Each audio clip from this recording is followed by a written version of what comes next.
So imagine this. You're loading into the new game you just picked up this week called Warframe. You only played through the tutorial and chose a character, gun, and sword. You don't know much about the game except for the information gained from the tutorial. So you open up YouTube and you search up Warframe and...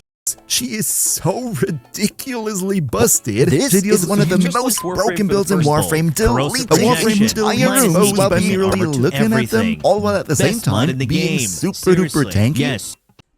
Yeah, just put your phone down because you are in the beginner stage of Warframe. There is a lot of help available for you, but it will only leave you with more questions. Baby Tenno is what you're referred as. You don't know how to do any movement, you don't know how to do any cool tricks, but you have a gun and a sword and you're ready to kill. The game is sunshine and rainbows for you at this point. You hit everything that moves, enemies shoot back, but their bullets are equivalent to pillows. You don't know how to move very good, but who cares? You're enjoying the brutality of the game. I'm more afraid of new players than I am of vets, just because of how brutal new players are.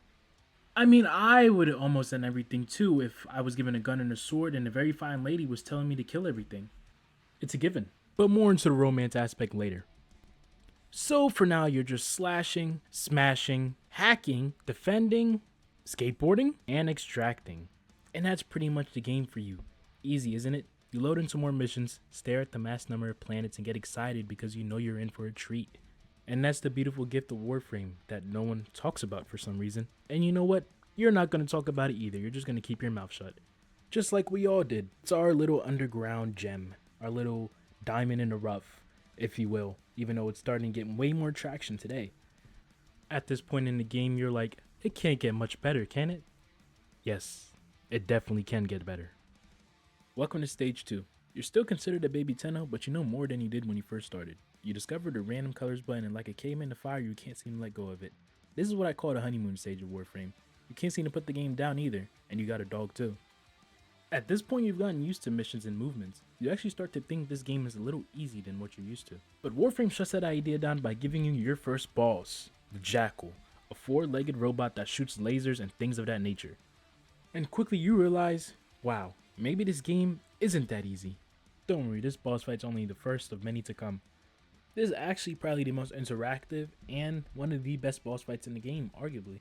The boss fight makes you realize that it's more than about just slashing and hacking and dashing and smashing. It's really intricate, and the developers put a lot of time into the game. It also makes you realize that you have to learn how to mod your weapons and make them do more damage because you aren't doing damage at all. So you beat your first boss and you extract. And while you're listening to the Lotus praise, you realize, oh, what is that? A Rhino chassis. That is a part for a Warframe that you can build. And with this newfound motivation and information, you take it upon you to change up your weapons, change up your playstyle, and really learn how to mod. At least somewhat learn how to mod. You still don't have the best mods, but you make do.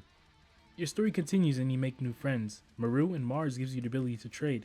Now you too can overprice ribbons, arcanes, and prime frames. But you're a good person, so you won't, right? Your next friend is an interesting one because he doesn't understand the concept. You will make an excellent hunter. The concept is personal space. He's just always in your face, just always asking you to hunt something. Leave me alone. Hey, and remember the stalker? Yeah, he wants to kill you. Like always, but this time he actually wants to kill you. And he's going to use any ways, means necessary to actually kill you. So he teams up with a sentient sword to kill you. Sentient sword. I know it's crazy, right? But you end up beating him anyways and conclude your first story quest. Well, one of your first major story quests. And then you unlock your operator. And at this point in time, he doesn't really do anything else other than just sit there and ore farm. I mean, you can summon him and shoot a beam out of his chest, but you're not really going to get anywhere with that. More lore and drip with the operator as you go through the story. You're also unlocking a lot of new neat things. You unlock your arc wing, which is essentially just some wings, and you fly around in space and start shooting things. So basically, you were doing what you were doing before, but this time you're flying in space. And even better, you unlock a new warframe, Volt. Yes, at some point you joined a clan. I'm not going to go into the specifics. Besides all that, you're really happy with your new warframe. He's a speed frame, electricity, that's your thing, and you're pressing random colors. Why are you pressing random colors? Why did you do it so fast? Yes, your insatiable hunger for random colors has not subsided yet. You keep pressing it until you find a fashionable choice. You're proud of your progress, and to be honest, we all are too. You've made it so far from where you began. From slashing and dashing without no common sense to slashing and dashing with a purpose. You've made it very far. Your warframes, you've created warframes, you've created weapons, you've created arc wings, you were able to fly, you have a dog, you have companions, you made friends. And as you keep going, you slowly realize I'm progressing, but I'm still in the same area. I've made all this progress, but I haven't really moved an inch. I'm still in the same area, and I'm doing this all alone, without no friends. I mean, I haven't told my friends I even played this game, and I'm doing it all alone. I'm just with random squads. You start to realize you're getting bored. Burnout syndrome. Don't worry, it's canon. It happens to everyone. Even happened to me at one point. It happens because you kind of achieved everything, you know? You've unlocked all the major, expansions, all the major side quests. You did the major quest in general. You've got quite a few warframes, and you're still not feeling like you're making any progress. So what can you do? Well, you can start off by getting new warframes such as, primes. Relic farming is a great way to stay in the game. Just make sure you're adding some variety so you don't get bored. But what do you do when you get bored of this? You can fashion said prime frames. Fashion Frame has a wonderful community, and I'm sure you can find a lot of inspiration just from looking at other people's fashions. But what do you do when you get bored of this? Well, a little birdie tells you to look at something called Steel Path. And since you've completed a star chart, it does not become a problem for you, and you don't think that it's a problem to begin Steel Path. You look at the enemy level and think, I can do this, that seems pretty easy. So you load up into it. You spot enemies and start shooting at them as you would usually do, but you quickly realize your weapons have no effect on them, and you die as quickly as the bullets flew into your enemy.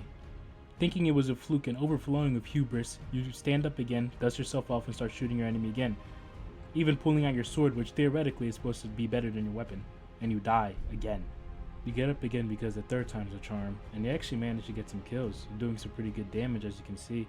You feel strong, you feel accomplished, so you go take on 3 Grineer at the same time, but they don't miss, and you die again. You're confused on how you keep dying to these Grineer. You used to kill them so easily before, you used to slash through them like butter. You die again, this time your character keeling over in agony, begging you to stop, but you don't.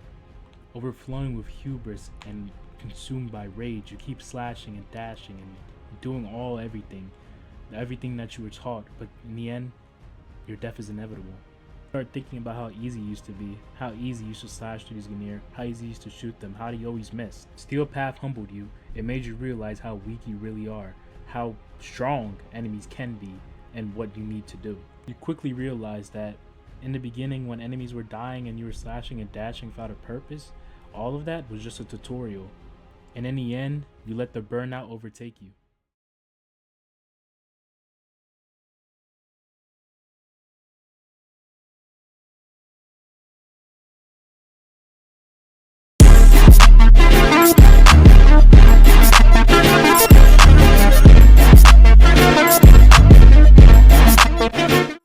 Nah, let me chill. Congratulations, you made it to the final stage. If you thought you were enjoying the game before, get ready for a lot more. Don't get me wrong, every other stage is really fun besides the burnout phase, but this is the most enjoyable phase because you get to virtually do whatever you want with no boundaries. The game goes from what do I have to do to what do I want to do.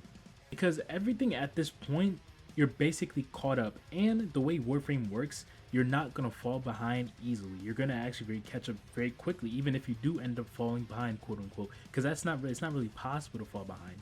Because the main story quests, you basically do them at mastery rank 4 through 9, 10, 12. That's usually when you're finished the storylines and you have all the expansions. So now you can virtually just do whatever you want in the game and whatever pleases you instead of trying to please the game. Because the game doesn't need you to do anything. The game doesn't even need you to play anymore at this point. You're just playing for the fun of it, to get more progress, to upgrade your frame, upgrade your builds, go to level cap, trade, whatever. My favorite thing to do in Warframe right now is to go to Void Cascade when I have time and stay in there for an hour or two, and then you could just see the buttload of relics and void traces and any type of prime, and then I go out and then trade them all. Now, of course, I'm not just staring at a screen for 2 hours straight, which yes, I am actually, and theoretically, but usually I put on a anime in the back. So that's actually how I caught up to One Piece. I would put One Piece on the background and I just run Void Cascades all day. I like this method because right after I'm done with the Void Cascade and I have all these relic parts, I usually came out with at least one Warframe set and a few weapon sets. Sometimes I'd be lucky to get a rare Warframe set, sometimes I'd be lucky to get 2-3 Warframe sets, and it's best if you do this with a squad because you can just get a buttload of loot, I'm not gonna lie. I mean, there's just so many things you can do. You can log on one time a day and do the sortie. You can log out one time a week, clear out everything weekly, and then come back next week and do the same thing. You can get on every 2 weeks for Borrow Katir. You can come on every month for an update.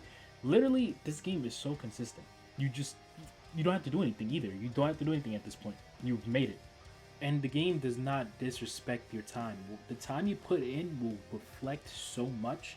Just but if you see the gameplay in the back, you see me doing all those red crits. Yeah, I put in a lot of time into that for that result. I put in a lot of time into my builds, or like, you know what I mean? I just like doing that stuff. If you don't, then that's fine. But yeah, amazing game, peak game, and these are the stages of the game. If you did like this video, I encourage you to drop a like and subscribe. I'm trying to post more often, and I'm not going to say any motivation, but yeah, it would be pretty motivating if I see my subscriber count go up from this video. But that's all for me. Till next time.